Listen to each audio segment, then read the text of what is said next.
RJ Chowdhury went down a storm when he appeared at our 2021 Vintage Preview event back in February to introduce his debut crime thriller and winner of the Harville Secker Bloody Scotland crime writing competition, The Waiter. Since then, he's got a Sunday Times Crime Book of the Month and a host of brilliant press, author and reader reviews under his belt. Plus, TV rights for The Waiter have been optioned by BBC Studios. RJ is back tonight to tell us a little about what happens next for his detective turned Brick Lane restaurant cook, Kamil Rahman.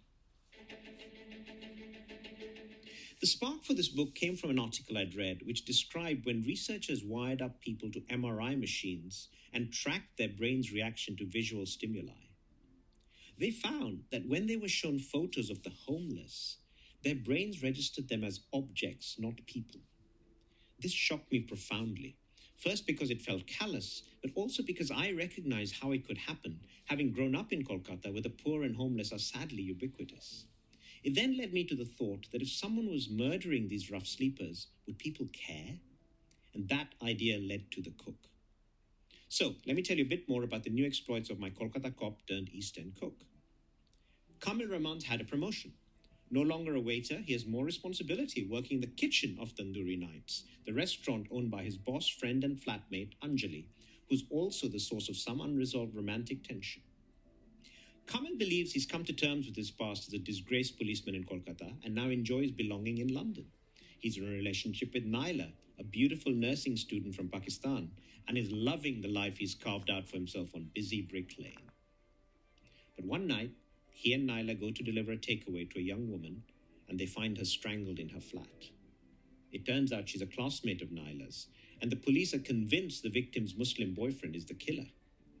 Kamil and Naila are troubled by the casual racism and stereotypical assumptions that dominate the police's investigation, so they begin their own inquiry. This takes them into murky waters, not helped by the fact that Naila is keeping Kamil in the dark about some of her own secrets relating to the life she left behind in Pakistan. Meanwhile, Anjali is deeply worried about the rise in the number of homeless deaths in the East End.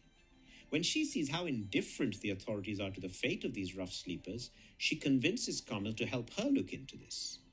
The murder and the homeless deaths seem unrelated, but as the trio dig deeper, they discover tentacles that stretch from Lahore to London and soon find themselves in grave danger from a supremely intelligent murderer who will stop at nothing to stay several steps ahead in the investigation. So thank you very much for listening, and I do hope you enjoyed Kamil, Anjali and Naila's latest exploits.